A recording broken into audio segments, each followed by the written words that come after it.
Today, we're focusing on building strength and endurance for conquering that golf course. You see, cross country isn't just about running, it's about having the strength to conquer and endure big hills and tough terrain. Strength training is crucial to prevent injuries and enhance performance levels. My original plan for this video was to take you guys through some hill sprints and interval training on the track. But unfortunately, after my first 3 runs back, my hip just wasn't feeling too great. So, as of right now, I'm just going to do some strength training and tell you guys why it's important. Otherwise, I would have showed you my interval training on the track and hill sprints.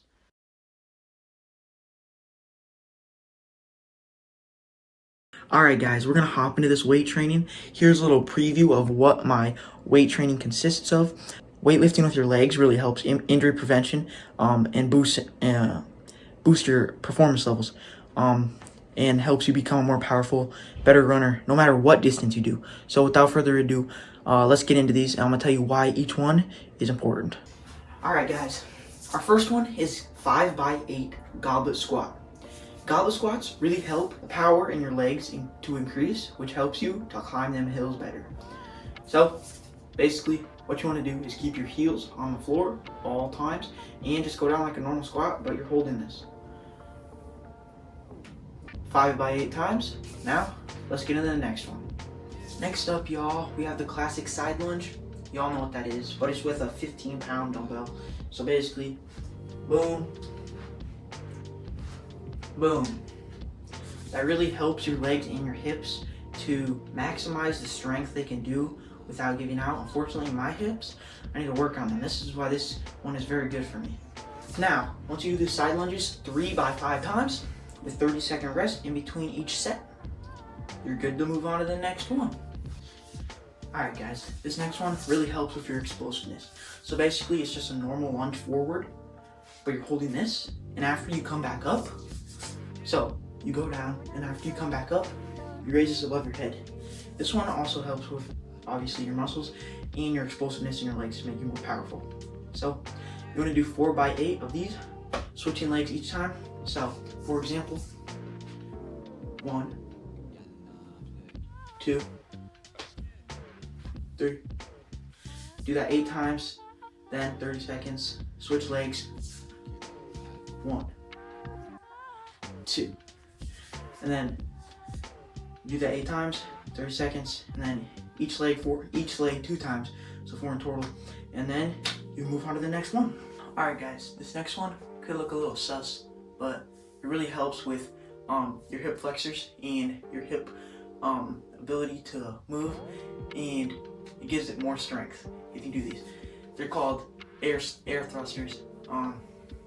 You don't have to do it with a weight, but I usually do. First, let me show you what it without a weight looks like.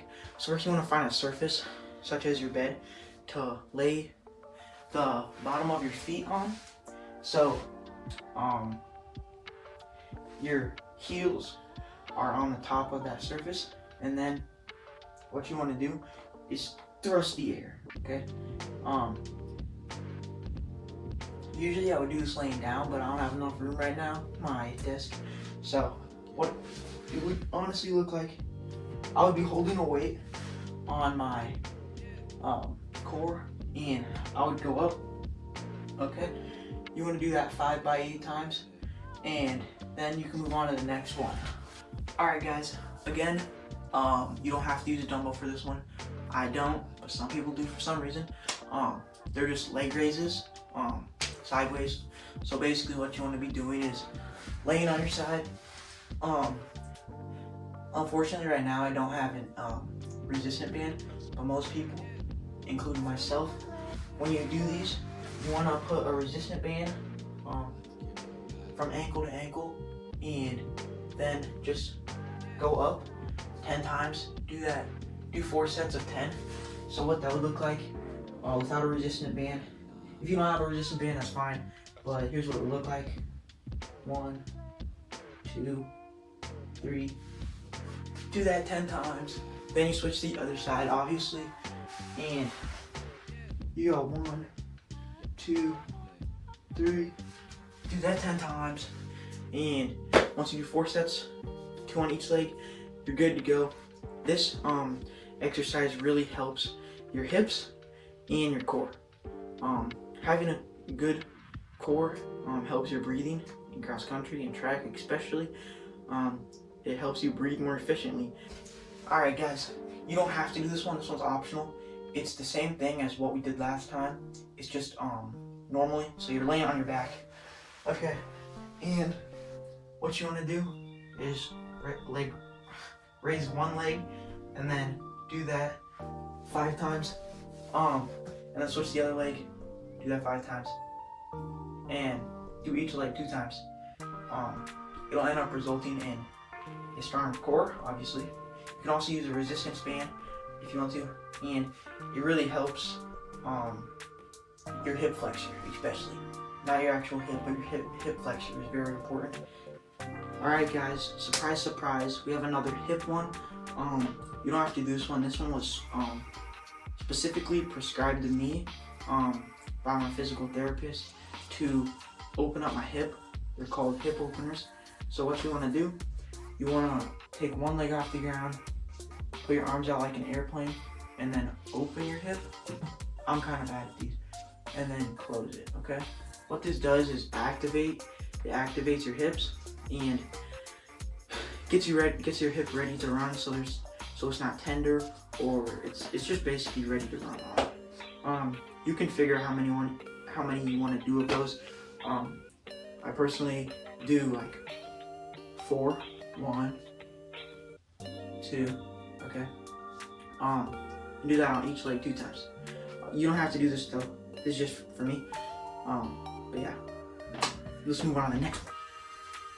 Alright guys, I usually do this one with a dumbbell, but you don't have to if you're just starting out.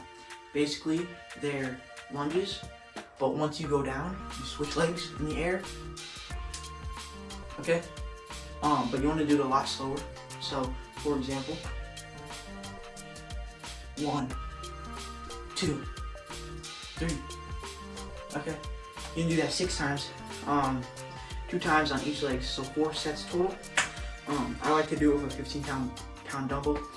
This really activates your quads, your calves, and basically your whole legs. It makes you more powerful. It makes you able to climb hills better, obviously, and it gives your legs more endurance. So let's move on to the next one. Alrighty, boys and girls, this next one is probably my favorite. It really gives strength to your hamstring, if that makes sense. It builds strength in all parts of your lower, your middle of your leg right here, and it can also just help your leg powerfulness. So what you want to do is you want to put one leg on your bed or somewhere that's an elevated surface. Grab a dumbbell. It's really not gonna work if you don't have a dumbbell, because it's just no weight basically. What you want to do, you want to go down and you want to go up. This really strengthens your hamstring, strengthens your leg, and does many other things that I can't say right now because I don't know them. Basically, you want to do 4 by 8 of those, 2 on each leg, and then you can move on to the last one. Alrighty guys, this last one is one of my favorites as well. If you guys have ever warmed up in practice, you've probably done this stretch where you go down. Okay, this one's different, just a little bit. Well, it's the same exact thing, but you're using a weight, and you do so one leg, that's 1, okay, and you do that 8 times on each leg, for 4 sets, 2 times on each leg. But the catch is, what you want to do when you're going down, you want to hold the weight in your opposite arm so you can practice your balance as well. So when you're going down, keep this leg completely straight. It's okay if you bend it a little bit in case your hamstring is a little tight. You want to go down, almost touch the ground, and then go up and bring your knee up as well, okay? Once you're done with that, we're moving on to core. Also, guys, you have to eat protein. You can't just do this and expect to build muscle. Like after that, you can't just go and lift weights and expect to gain muscle, because it's just not gonna happen. You have to eat proper protein and food. Otherwise, you're just not gonna see any improvements. You have to eat more calories, obviously, than you burn, especially if you're doing this after a run. I like to use a foam roller to get a little tightness out of my leg, on your calf and your quad especially. And yeah. All right, ladies and gentlemen, I hope you liked watching my strength training session. After that, I do 15 to 20 minutes of core, depending on how I'm feeling. Core is very important because it helps with your breathing. You want to have a strong core because you can breathe air more efficiently when you're running. Each session brings me closer to my goal. Thank you for joining me on this episode of my journey back to the top. I'm very sorry I couldn't get any running footage in today, but I hope you liked the strength training videos. It's a long, winding road, but I'm ready to push my limits to see how far I can get and test my true potential. Stay tuned because in the next episode, I'm going to be talking about why nutrients and recovery is so important to a runner. Until then, keep pushing forward. Every day counts. May God bless you all, and I'll see you guys in the next one. See ya.